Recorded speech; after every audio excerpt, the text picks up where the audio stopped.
রাজনৈতিক দলগুলোর সাথে জাতীয় ঐকমত্য কমিশনের বৈঠক, সংলাপ খুবই গুরুত্বপূর্ণ বললেন প্রেস সচিব। হিলি সীমান্তে রেলওয়ে ব্রিজের সংস্কার কাজে বিএসএফের বাধা, এলাকাবাসীর ক্ষোভ। এবং ধর্মীয় ভাবগাম্ভীর্যে বিশ্ব ইজতেমার দ্বিতীয় দিন চলছে, কাল আখেরি মোনাজাত।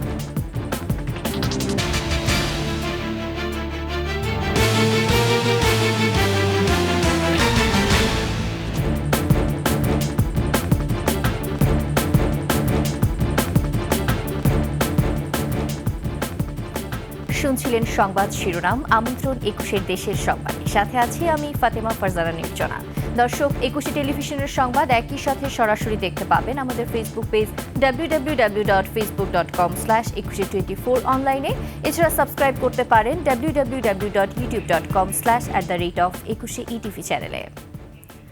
রাষ্ট্র সংস্কারের প্রশ্নে রাজনৈতিক দলগুলোর সঙ্গে জাতীয় ঐকমত্য কমিশনের প্রথম বৈঠক শুরু হয়েছে। বৈঠকে সভাপতিত্ব করছেন অন্তর্বর্তী সরকারের প্রধান উপদেষ্টা ডক্টর মোহাম্মদ ইউনূস। বিকেল ৩টার পর ফরেন সার্ভিস একাডেমিতে বৈঠকটি শুরু হয়। বৈঠকে বিএনপি মহাসচিব মির্জা ফখরুল ইসলাম আলমগীরের নেতৃত্বে ৬ সদস্যের প্রতিনিধি দল অংশ নেন।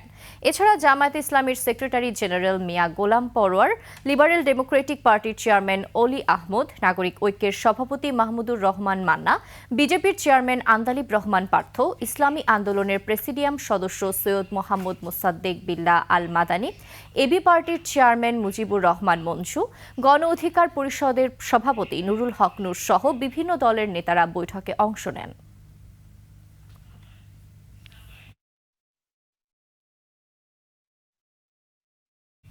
দর্শক, রাজধানীর ফরেন সার্ভিস একাডেমির সামনে আছেন আমাদের সহকর্মী নাহিদ সিরাজি নিম্মি। সরাসরি যুক্ত হচ্ছি তার সাথে। নিম্মি, রাজনৈতিক দলের সাথে ঐকমত্য কমিশনের বৈঠক শুরু হয়েছে, এ ব্যাপারে আপনার কাছে আর কি তথ্য আছে আমাদের জানাবেন। নির্জনা, ধন্যবাদ আপনাকে।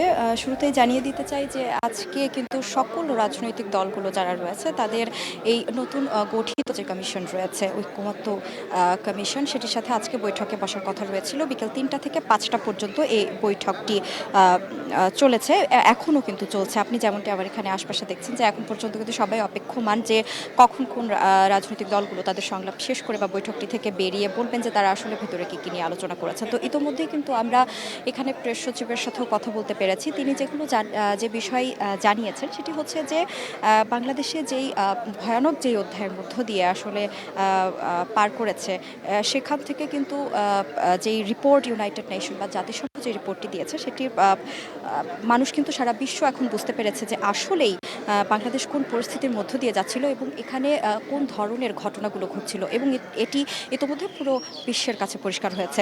এবং এই যে সংলাপ চলছে বা যে বৈঠক চলছে, এটি ৬ মাস চলার পরেই কিন্তু ইতিমধ্যে সবাই জানে যে এটির পরেই কিন্তু একটি চার্টার গঠন হবে এবং তার পরবর্তীতে সেই চার্টারের অনুযায়ী আসলে নির্বাচনের প্রস্তুতি শুরু হবে। আর বলতে গেলে এই ৬ মাস যেই কাজ, ৬ মাসের যেই সংস্কারের আসলে সুপারিশগুলো যে ৬ মাস ধরে তারা নিয়েছেন এবং এই সংস্কারের সুপারিশগুলো কিন্তু ইতোমধ্যে সরকারের হাতে আছে এবং পরবর্তীতে তার প্রেক্ষিতেই কিন্তু আজকের যে বৈঠক সেটি করা হচ্ছে। আরেকটি বিষয় যদি বলি যে আজকে প্রেস সচিব আরও বেশ কিছু জিনিস বলেছেন যে এই ২৬টি যে রাজনৈতিক দল রয়েছে তাদের মোট ১০০ জন সদস্য কিন্তু আজকে অংশ নিয়েছেন আজকের এই বৈঠকে। এবং পরবর্তীতে নির্জনা, এখানে যখন রাজনৈতিক যে আরও দলগুলো রয়েছেন, এখন পর্যন্ত কিন্তু বিএনপি থেকেও কেউ বাইরে এসে কোনো কথা বলেননি। বৈঠক যেহেতু এখন ৫টা বেজে গেছে, হয়তো ইতোমধ্যে আর কিছুক্ষণের মধ্যে হয়তো বৈঠকটি শেষ হবে এবং সকলেই বের হবে, জানাবেন যে আসলে ভিতরে কী কী বিষয়ে তারা আলোচনা করেছেন এবং নির্বাচন নিয়েই তারা মূল আলোচনা করেছেন কিনা বা নির্বাচনকে কেন্দ্র করে আলোচনা করেছেন কিনা কিংবা সংস্কারকে প্রাধান্য দিয়েছেন কিনা সেগুলো কিন্তু পরবর্তীতে জানা যাবে। তো নির্জনা, এই ছিল রাজধানীর ফরেন সার্ভিস একাডেমি থেকে এখন পর্যন্ত আমার কাছে। ফিরবো আপনার কাছে পরবর্তীতে, আবারও আসবো। নিম্মি, অসংখ্য ধন্যবাদ আপনাকে। দর্শক, আমরা এতক্ষণ যুক্ত ছিলাম রাজধানীর ফরেন সার্ভিস একাডেমি থেকে আমাদের সহকর্মী নিম্মির সাথে। চলে যাচ্ছি অন্যান্য খবরে। এদিকে ২৬টি দল ও জোটের ১০০ নেতা সংলাপে উপস্থিত হয়েছেন জানিয়ে প্রধান উপদেষ্টার প্রেস সচিব বলেছেন, এই সংলাপ খুবই গুরুত্বপূর্ণ। সরকারের প্রতি আন্তর্জাতিক সম্প্রদায়ের সমর্থন রয়েছে বলেও জানান তিনি। উনি জানিয়েছেন যে আমরা যেই বাংলাদেশকে গড়তে চাচ্ছি এই ডায়ালগের মাধ্যমে, সেই ডায়ালগ তার প্রতি পুরো দেশের এবং ইন্টারন্যাশনাল সবার সমর্থন আছে। ইন্টারন্যাশনাল যতগুলো বড় বড় দেশ আছে তারা বলেছে তোমাদের কি চাই, আমরা তোমাদের সাথে আছি, এবং একই সাথে ইউনাইটেড নেশনের পূর্ণ সমর্থন আছে।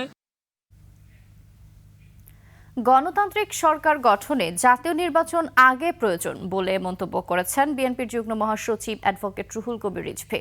কুমিল্লার মেঘনায় মানিকারচর এলে উচ্চ বিদ্যালয়ে তিনি বলেন, যারা গণতন্ত্রের জন্য আন্দোলন করেছে তাদের দমন পীড়ন করেছে শেখ হাসিনা। রাজনৈতিক সরকারের অধীনে অবাধ সুষ্ঠু নির্বাচন হতে পারে উল্লেখ করে তিনি বলেন, এই সরকার জনগণের ক্ষমতা জনগণের হাতেই ফিরিয়ে দেবেন। যে রাজনৈতিক সরকারের অধীনে অবাধ সুষ্ঠু নির্বাচন হতে পারে, যারা গণতন্ত্রের জন্য আন্দোলন করেছে, যাদেরকে দমন পীড়ন করেছে শেখ হাসিনা, তার প্রতি কি আপনাদের বিশ্বাস নেই?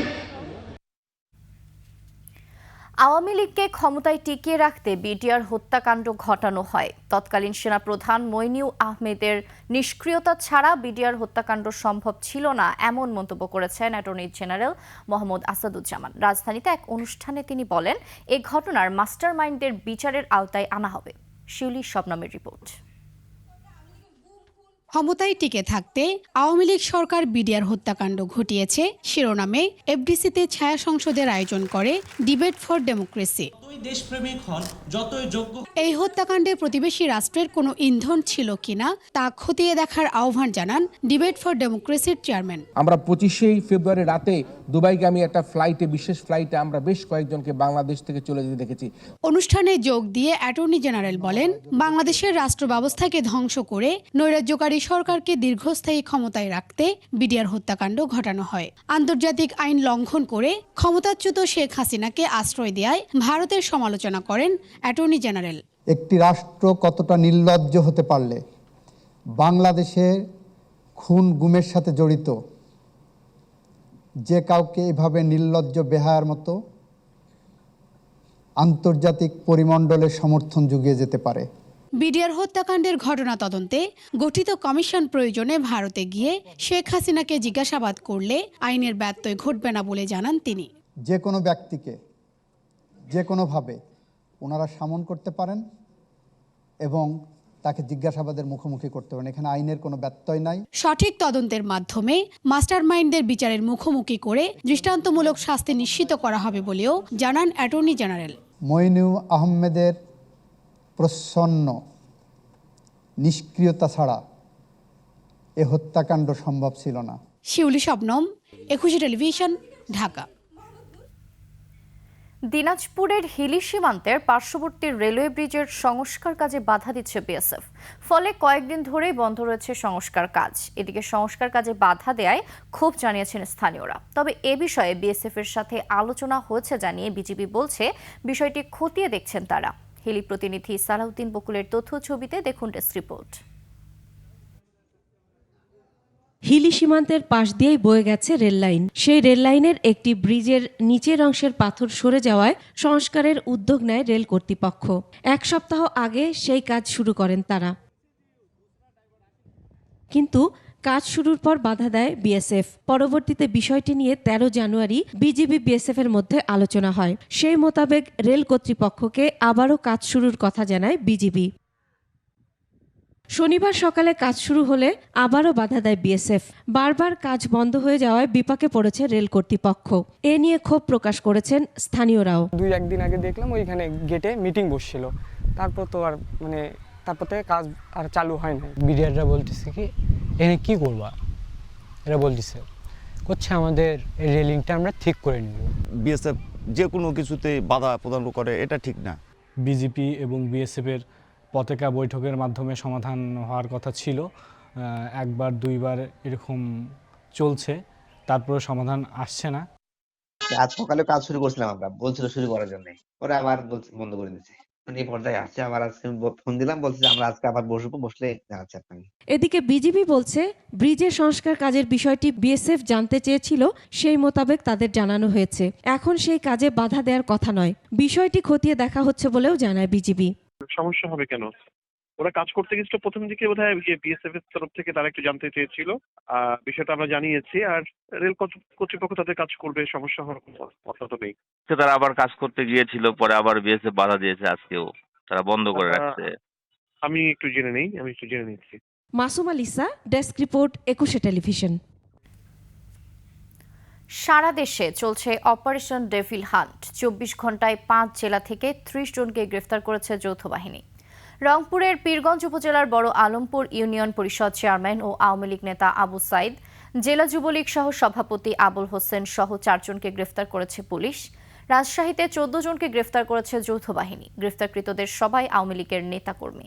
গাজীপুরে মেট্রোপলিটন এলাকায় 2 জন ও জেলা পুলিশের অভিযানে 7 জনকে আটক করা হয়। এ নিয়ে 7 দিনে 364 জন নেতাকর্মীকে আটক করল পুলিশ। এদিকে কুমিল্লায় 4 জনকে গ্রেফতার করা হয়েছে। এ নিয়ে 6 দিনে জেলায় 45 জনকে গ্রেফতার করেছে যৌথ বাহিনী। এছাড়া ফরিদপুরের সালথা উপজেলার মাঝহারদিয়া ইউনিয়ন আওয়ামী লীগের সাংগঠনিক সম্পাদক সেলিম মাতুব্বরকেও গ্রেফতার করেছে পুলিশ। নদীর ন্যায্য হিস্সা আদায় ও তিস্তা মহাপরিকল্পনা বাস্তবায়নের দাবিতে রংপুরে 2 দিনের কর্মসূচি ঘোষণা করেছে বিএনপি। আগামী 17 ও 18 ফেব্রুয়ারি তিস্তা পারে 48 ঘন্টার সমাবেশ আহ্বান করেছে বিএনপি। আজ জাগো বাহে তিস্তা বাঁচাই স্লোগান নিয়ে তিস্তা নদী রক্ষা আন্দোলন নামে এই কর্মসূচি ঘোষণা করা হয়। রংপুর 5 জেলার 11টি জায়গায় এই কর্মসূচিতে লক্ষাধিক মানুষের সমাবেশ ঘটবে বলে আশা করেন রংপুরের বিএনপি নেতা ও তিস্তা নদী রক্ষা আন্দোলনের আহ্বায়ক অধ্যক্ষ আসাদুল হাবিব দুলো।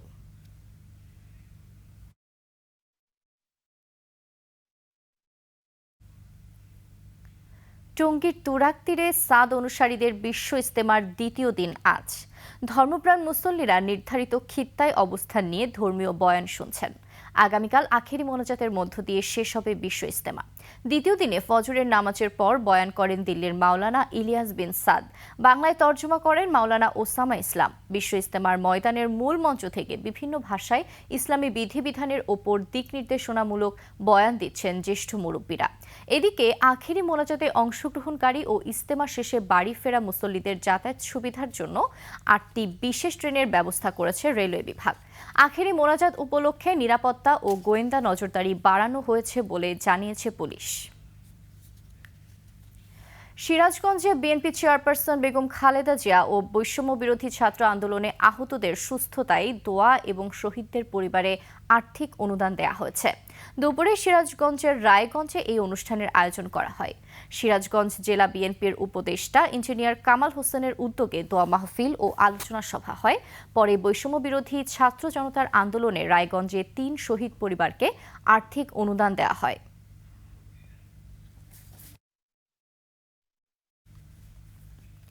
পঞ্চগড়ে নদী ও খাল খননের প্রায় 100 কোটি টাকায় গেছে জলে। পানি ধারণ ক্ষমতা, বন্যার ঝুঁকি হ্রাস, জলাবদ্ধতা দূরীকরণ, মৎস্য ও কৃষি উৎপাদন বাড়াতে 7টি নদী ও খাল খনন করা হলেও সেগুলোতে নেই নাব্যতা। মিলছে মাছ ও নুড়ি পাথর। পঞ্চগড় প্রতিনিধির তথ্যচিত্রে দেখুন ডেস্ক রিপোর্ট। পঞ্চগড়ের উপর দিয়ে বয়ে চলা 33টি নদীর মধ্যে অধিকাংশই মৌসুমী নদী। একমাত্র বর্ষাতেই এগুলো প্রাণ পায়। এদের মধ্যে করতোয়া, মহানন্দা, পালমা, ডাহুক, চাওয়াই ও তিস্তা সহ কয়েকটি নদী সারা বছরই খরস্রোতা থাকে। একসময় তলদেশে পলি ও বালি পড়ে এগুলো মরা নদীতে পরিণত হয়। পরবর্তীতে 2017-18 ও 2022-23 অর্থ বছরে 13টি ঠিকাদারি প্রতিষ্ঠানের মাধ্যমে 96 কোটি 80 লাখ টাকা ব্যয়ে 7টি নদী ও খাল খনন করে পানি উন্নয়ন বোর্ড। তবে খনন করা বালু নদী পাড়েই ফেলায় আবারও ভরে গেছে এসব নদী। নদী খনন হয় উপকার কিন্তু সাধারণ শ্রমিকদের হয়নি। এই সকল প্রজেক্ট আমাদের জনগণ এবং দেশের জন্য ক্ষতিকর। এতে নদী নির্ভর মানুষগুলো পড়েছেন বিপাকে। নদীর গতিপথ পরিবর্তনে জীববৈচিত্র্য ধ্বংসের শঙ্কা পরিবেশবিদদের। পাথর বালু সহকারে করে ডেলে যাতে তুলে এখন আর নদীতে পাথর পাওয়া যায় না। আগে নদীতে মাছ পাওয়া যাইতো, মাছ বিক্রি করে সংসার চলতো। এতে জীববৈচিত্র্যের ব্যাপক পরিবর্তন হবে এবং উক্ত অঞ্চলে মরুময় অঞ্চলের মতো অবস্থা সৃষ্টি হতে পারে। পানি উন্নয়ন বোর্ডের দাবি, খননের পর বেড়েছে নদীর নাব্যতা। নদীগুলো খননের মাধ্যমে পঞ্চগড় জেলায় কোনো বন্যা পরিলক্ষিত হয় নাই, অনেক দ্রুত নিষ্কাশন হয়ে গেছে। ওই প্রকল্পের মাধ্যমে খনন করা হয় প্রায় 179 কিলোমিটার নদী। Khurshid Alam, desk report, 21 television. যশোরে ভবদহের জলাবদ্ধতার কবল থেকে কৃষি জমি রক্ষার দাবিতে মানববন্ধন করেছে অভয়নগর উপজেলার মানুষ। দুপুরে উপজেলার নওয়াপাড়া বাজারে মানববন্ধনে অংশ নেন কয়েকশো মানুষ। স্থানীয় ভবদহ পানি নিষ্কাশন ও কৃষি জমি রক্ষা জোট এই কর্মসূচি পালন করে। তারা বলেন, সরকার বিভিন্ন সময় জলাবদ্ধতা নিরসনে আশ্বাস দিলেও কার্যকরী কোনো পদক্ষেপ নেওয়া হয়নি। এ সময় পানি অপসারণের গুরুত্বপূর্ণ পথ আলমডাঙ্গা খালের প্রশস্তকরণ এবং সংস্কারের কার্যক্রম দ্রুত বাস্তবায়নের দাবি জানান।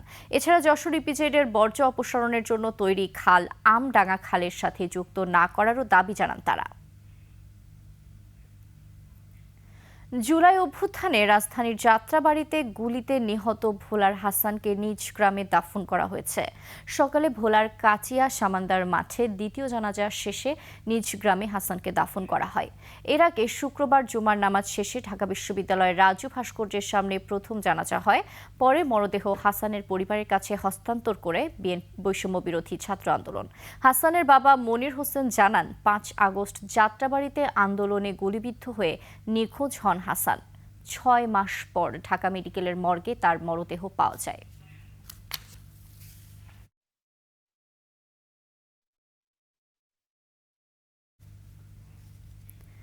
পার্বত্য চট্টগ্রামকে বিচ্ছিন্ন করার অপপ্রচার থেকে বেরিয়ে আসতে সরকারকে আহ্বান জানিয়েছেন পার্বত্য চট্টগ্রাম জনসংহতি সমিতির নেতা ও সাবেক সংসদ সদস্য উষাতুন তালুকদার। রাঙামাটিতে সন্তু লারমার নেতৃত্বাধীন পার্বত্য চট্টগ্রাম জনসংহতি সমিতির 53 বছর প্রতিষ্ঠাবার্ষিকীর সমাবেশে তিনি একথা বলেন। এ সময় তিনি আরও বলেন, বিভিন্ন মাধ্যমে এ বিষয়ে গুজব ছড়ানো হচ্ছে। পার্বত্য চট্টগ্রামকে বিচ্ছিন্ন করতে নয়, বরং অন্তর্ভুক্ত করতে পার্বত্য চুক্তি বাস্তবায়ন চাই জনসংহতি সমিতি। 1997 সালে করা পার্বত্য চুক্তি বাস্তবায়িত হলে পার্বত্য চট্টগ্রাম বিচ্ছিন্ন নয়, অন্তর্ভুক্ত হবে। সমাবেশে অংশ নেন পাহাড়ি জনগণ। এতে গিরিশুর শিল্পী গোষ্ঠীর শিল্পীরা রণসঙ্গীত পরিবেশন করেন।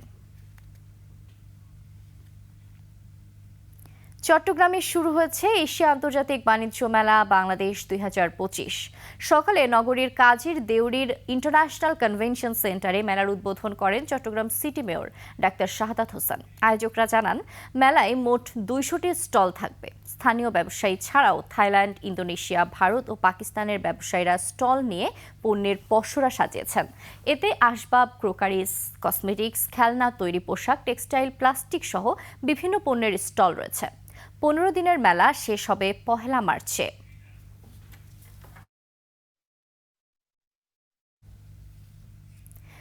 দর্শক, শেষ করব ফাল্গুনে প্রকৃতিতে রঙের মেলার খবর দিয়ে। ঋতুরাজ বসন্তে অনুপম সাজে সেজেছে সুনামগঞ্জের তাহিরপুরের শিমুল বাগান। রক্তিম ফুলের অপরূপ সৌন্দর্য উপভোগ করতে প্রতিদিন দেশের বিভিন্ন প্রান্ত থেকে ছুটে যাচ্ছেন প্রকৃতিপ্রেমীরা। সুনামগঞ্জ প্রতিনিধি মোহাম্মদ আব্দুস সালামের তথ্য ছবিতে দেখুন ডেস্ক রিপোর্ট।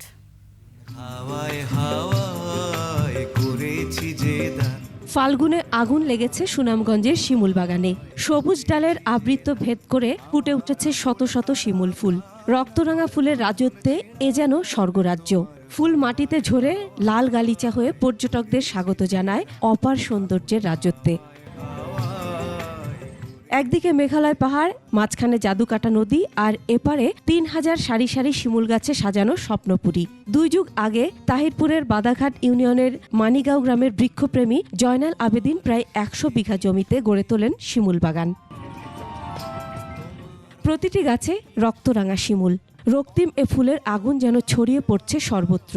তাই তো দেশের বিভিন্ন প্রান্ত থেকে শিমুল বাগানের অপরূপ সৌন্দর্য উপভোগ করতে ভিড় জমাচ্ছেন পর্যটকরা। শিমুল বাগানের সবচেয়ে বড় কথা হলো এর ফুল। লাল লাল ফুল ধরে আছে, মনে হচ্ছে যে আগুন ঝরছে।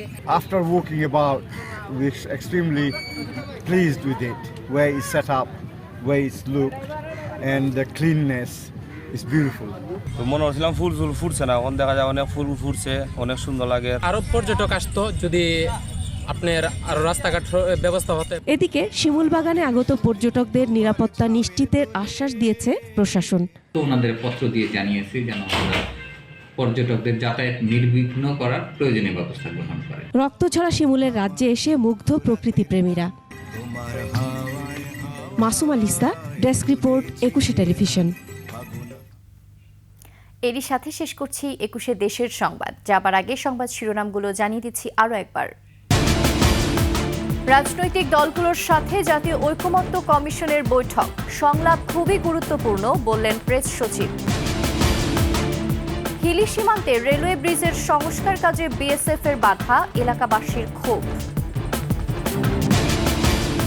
এবং ধর্মীয় ভাবগাম্ভীর্যে বিশ্ব ইজতেমার দ্বিতীয় দিন চলছে, কাল আখেরি মোনাজাত।